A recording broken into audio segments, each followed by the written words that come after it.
Bumi yang kita pijak saat ini usianya sudah miliaran tahun sebelum akhirnya dihuni oleh manusia pertama, yakni Nabi Adam alaihissalam. Bumi menurut ahli tafsir sudah ditinggali oleh beberapa makhluk. Makhluk apakah itu? Berikut ini telah pegawai muslim rangkum dari berbagai sumber. Mari kita simak videonya.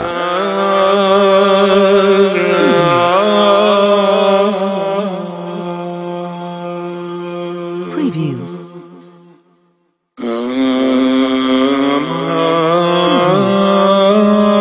Mengenai penciptaan Adam, mayoritas ulama Islam percaya bahwa Adam dan Hawa telah diciptakan di surga, yang kemudian dipaksa ke bumi setelah mereka memakan buah yang terlarang.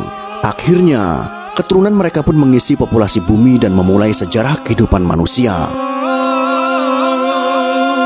Menurut para ahli, pada saat bumi berumur 8.000 tahun, keadaan masih kosong. Di sini sudah terdapat banyak biji sawi putih, dan kemudian Allah Subhanahu wa Ta'ala menciptakan seekor unggas yang bernama Tabirunasar. Allah Subhanahu wa Ta'ala berfirman kepadanya, "Hai unggas Tabirunasar, makanlah olehmu biji sawi itu. Apabila habis biji sawi itu, engkau akan kumatikan." Sang unggas pun memakan biji-bijian itu. Namun cara memakannya diatur. Pertama sehari 1 biji yang dimakan. Setelah semakin berkurang, maka kini dimakannya hanya 1 biji sebulan. Biji sawi itu semakin berkurang saja. Saking takutnya terhadap kematian, sang unggas hanya memakan 1 biji dalam setahun.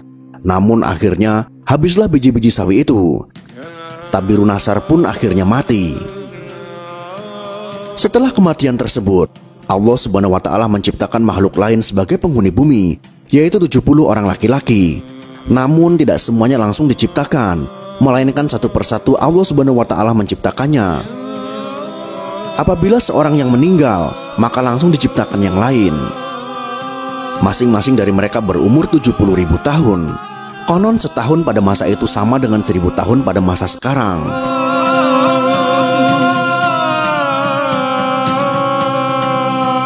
Tatkala telah mati 70 lelaki itu, kemudian Allah menciptakan jin. Allah berfirman, "Dan dia menciptakan jin dari nyala api." Sebagian dari jin-jin itu ada yang berkaki 4, berkaki 2, dan ada yang terbang. Kemudian Allah Subhanahu wa Ta'ala mengutus salah satu seorang di antara mereka yang bernama Yusuf untuk memberikan pengajaran ilmu dan syariat agama. Namun, jin-jin itu banyak yang mendustakan ajaran-ajaran tersebut, dan akhirnya Allah Subhanahu wa Ta'ala pun mematikan mereka.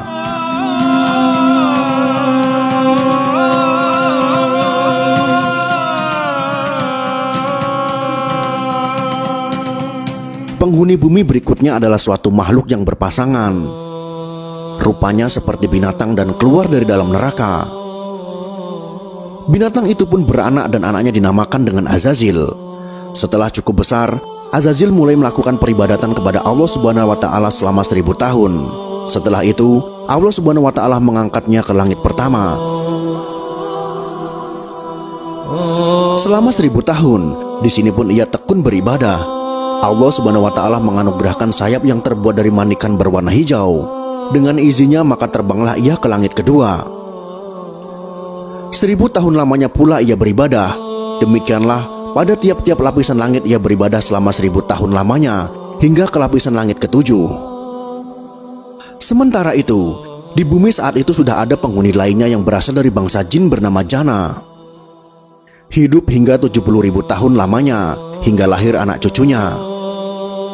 Kata ahli tafsir yang lain, 18.000 tahun mereka mendiami bumi, kemudian mereka menjadi sombong dan kufur. Akhirnya Allah Subhanahu wa Ta'ala pun mematikan Jana. Sebagai gantinya adalah Banu Naljana. Ia mendiami bumi selama 18.000 tahun lamanya, hingga akhirnya ia juga dimatikan oleh Allah Subhanahu wa Ta'ala. Sementara itu di atas langit sana, Azazil bersama para malaikat masih khusyuk beribadah. Azazil menjadi penghulu para malaikat selama 7.000 tahun lamanya dalam beribadah. Hingga pada satu waktu, Azazil mengajukan suatu permohonan kepada Allah Subhanahu wa Ta'ala. Katanya, "Ya Tuhanku, 7.000 tahun hambamu ini berbuat kebaikan padamu dalam 7 lapis langit ini. Jikalau dianugerahkan olehmu, hamba memohon hendak turun ke bawah ke langit ke-6, berbuat baik kepadamu. Pergilah engkau, tegas Allah Subhanahu wa Ta'ala.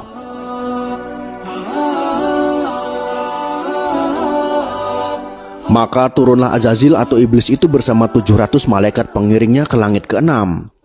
Setelah merasa cukup, ia pun memohon izin lagi kepada Allah Subhanahu wa Ta'ala agar diturunkan ke langit ke-5. Di langit ke-5 pun ia memohon diturunkan ke langit yang di bawahnya, dan demikian seterusnya hingga sampai mereka di langit dunia. Di langit dunia, Azazil atau iblis mengajukan suatu permohonan pula. Ya Tuhanku, hambamu hendak memohon turun ke bumi dengan para malaikat, bahwasanya hambamu hendak beribadah kepadamu di bumi itu. Ya Tuhanku, betapa Banu Naljana telah banyak berbuat kerusakan di muka bumi. Anugerahkanlah atas hambamu ini bersama para malaikat berbuat kebaikan kehadiratmu di muka bumi itu. Allah Subhanahu wa Ta'ala pun mengabulkan permohonan Azazil itu. Diturunkanlah ia bersama 700 malaikat yang mengiringinya untuk beribadah di muka bumi, setelah sebelumnya Banu Naljana dimatikan karena banyak berbuat kerusakan. Setelah 8.000 tahun lamanya beribadah, iblis mencoba mengemukakan ungkapan hatinya bahwa di muka bumi inilah ia begitu betah dan tidak ada tempat lain yang membuatnya betah seperti ini. Akhirnya iblis memohon agar selamanya ia berada di muka bumi untuk berbakti kepada Allah Subhanahu wa Ta'ala. Sampai pada satu waktu, Allah Subhanahu wa Ta'ala berhendak menurunkan suatu keterangan kepada Azazil. Firman-Nya, ingatlah ketika Tuhan berfirman kepada para malaikat, sesungguhnya aku hendak menjadikan khalifah di muka bumi.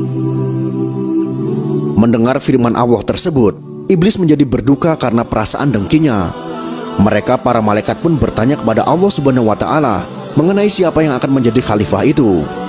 Adam namanya, jawab Allah Subhanahu wa Ta'ala. Mereka pun berkata, mengapa engkau hendak menjadikan khalifah di bumi itu orang yang akan membuat kerusakan padanya? Padahal kami senantiasa bertasbih dengan memuji engkau dan mensucikan engkau. Allah Subhanahu wa Ta'ala berfirman, sesungguhnya aku mengetahui apa yang engkau tidak ketahui.